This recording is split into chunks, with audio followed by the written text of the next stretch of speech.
آج ہم کائنات کی تخلیق کی اس کہانی پر بات کریں گے جو اسلامی بیانیے میں ملتی ہے، لیکن یہ کہانی وہاں سے شروع ہوتی ہے جہاں وقت اور جگہ کا کوئی وجود ہی نہیں تھا۔ تو آئیے دیکھتے ہیں کہ یہ سب کچھ کیسے شروع ہوا۔ تو سب سے پہلا اور سب سے گہرا سوال، وقت اور جگہ سے بھی پہلے آخر تھا کیا؟ ذرا سوچیں، ایک ایسی کیفیت جہاں نہ دن ہے نہ رات، نہ ستارے نہ کہکشائیں، کچھ بھی نہیں۔ تو اس لامتناہی گہری خاموشی میں کیا تھا؟ جواب بہت سادہ اور بہت گہرا بھی ہے۔ ابتدا میں صرف اللہ تھا، بس، نہ کوئی آسمان، نہ زمین، نہ زندگی، کچھ بھی نہیں، صرف ایک لامتناہی وجود، اور وہ اللہ کی ذات تھی۔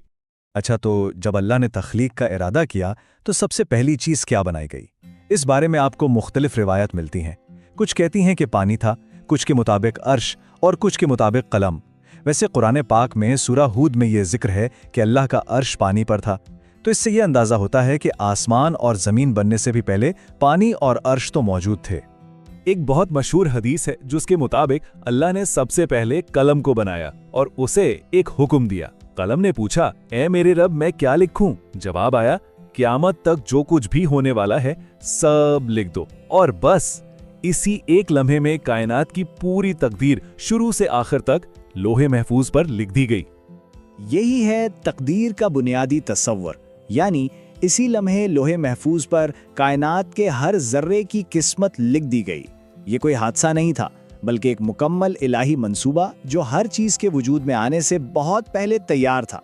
اس کا مطلب یہ ہوا کہ یہ کائنات کسی اتفاق کا نتیجہ نہیں، بلکہ اس کے پیچھے ایک بہت بڑا مقصد ہے۔ اچھا، تقدیر لکھی جا چکی، اب وہ لمحہ آتا ہے جسے آج کی سائنس بگ بینگ سے پہلے کی حالت کہتی ہے، یعنی سنگولیرٹی۔ قرآن اس کیفیت کو رتق کہتا ہے، مطلب ایک بند جڑی ہوئی اکائی، سب کچھ ایک نقطے میں بند تھا، اور پھر اللہ کے حکم سے اس جڑی ہوئی اکائی میں ایک زبردست دھماکہ ہوا۔ اسے قرآن میں فتق کہا گیا ہے، یعنی کسی چیز کو پھاڑ کر الگ کر دینا، اور اسی دھماکے سے کائنات نے پھیلنا شروع کیا۔ لیکن اس وقت ہر طرف صرف دھواں ہی دھواں تھا، گیسوں کا ایک بادل۔ تو یہ جو پورا تخلیقی عمل ہے یہ 6 ادوار میں مکمل ہوا، اور یہ ایام یا دن ہمارے 24 گھنٹے والے دن نہیں ہیں، یہ بہت لمبے عرصے ہیں۔ تو پہلے 2 ادوار میں زمین کا ایک ابتدائی ڈھانچہ بنا جو ابھی مستحکم نہیں تھا، پھر اگلے 2 ادوار میں اسے پہاڑ گاڑ کر، جیسے میخیں گاڑتے ہیں، مستحکم کیا گیا، اور اس میں زندگی کے لیے رزق کا بندوبست کیا گیا، اور آخر کے 2 ادوار میں اسی دھوئیں سے 7 آسمان بنائے گئے اور انہیں ستاروں سے سجا دیا گیا۔ زمین اور آسمان تو بن گئے، لیکن انسانوں سے ہزاروں سال پہلے اس زمین پر ایک اور مخلوق آباد تھی، ایک ایسی مخلوق جو مٹی سے نہیں بلکہ آگ کے بے دھواں شعلے سے بنی تھی۔ جی ہاں، یہ جنات تھے۔ اب دیکھیں، جنات کو بھی ہماری طرح ارادے کی آزادی ملی تھی، یعنی وہ اچھائی یا برائی کا انتخاب کر سکتے تھے، اور وقت کے ساتھ ساتھ انہوں نے زمین پر فساد اور خون ریزی شروع کر دی۔ جب ان کی سرکشی بہت بڑھ گئی تو اللہ نے فرشتوں کی ایک فوج بھیجی جس نے انہیں شکست دی اور زمین کے دور دراز کونوں جیسے جزیروں اور پہاڑوں میں بھگا دیا۔ لیکن ان تمام جنات میں ایک جن بالکل مختلف تھا، اس کا نام تھا ابلیس۔ وہ اتنا زیادہ عبادت کرتا تھا، اتنا نیک تھا کہ اللہ نے اسے فرشتوں کے ساتھ رہنے کا مقام عطا کر دیا۔ وہ آسمانوں میں فرشتوں کے ساتھ رہتا تھا، لیکن اس وقت کسی کو نہیں معلوم تھا کہ اس کے دل میں تکبر کا ایک بیج چھپا ہوا ہے۔ پھر ایک دن جب زمین جنات کے فساد سے پاک ہو چکی تھی، اللہ نے تمام فرشتوں کو جمع کیا اور ایک بہت بڑا اعلان کیا۔ فرمایا، میں زمین پر ایک خلیفہ یعنی اپنا جانشین بنانے والا ہوں۔ یہ سن کر فرشتے حیران رہ گئے۔ انہوں نے جنات کا فساد اپنی آنکھوں سے دیکھا تھا، تو انہوں نے بہت ادب سے پوچھا، یا اللہ، کیا آپ زمین پر پھر ایسی مخلوق بھیجیں گے جو فساد کرے گی اور خون بہائے گی، جبکہ ہم تو آپ کی حمد و ثنا کرتے رہتے ہیں؟ اس پر اللہ نے وہ تاریخی جواب دیا جو آج بھی ہمیں سوچنے پر مجبور کرتا ہے، میں وہ جانتا ہوں جو تم نہیں جانتے۔ تو اللہ کے حکم پر پوری زمین کے ہر کونے سے مٹی اکٹھی کی گئی، سرخ، سفید، کالی، پیلی، ہر طرح کی۔ کہتے ہیں کہ یہی وجہ ہے کہ ہم انسانوں کے رنگ اور مزاج بھی اتنے مختلف ہیں۔ پھر اللہ نے اس مٹی سے اپنے دست قدرت سے آدم کا پتلا بنایا۔ لیکن فرشتوں کے ذہن میں اب بھی سوال تھا کہ آخر مٹی سے بنی اس مخلوق میں ایسی کیا خاص بات ہے، اسے فرشتوں پر فضیلت کیوں دی جا رہی ہے؟ اس کا جواب دینے کے لیے اللہ نے علم کا ایک امتحان رکھا۔ اللہ نے آدم کو کائنات کی ہر چیز کا نام سکھا دیا، وہ علم جو فرشتوں کے پاس نہیں تھا۔ پھر جب فرشتوں سے ان چیزوں کے بارے میں پوچھا گیا تو انہوں نے کہا کہ ہم نہیں جانتے، لیکن جب آدم علیہ السلام سے پوچھا گیا تو انہوں نے سب نام بتا دیے۔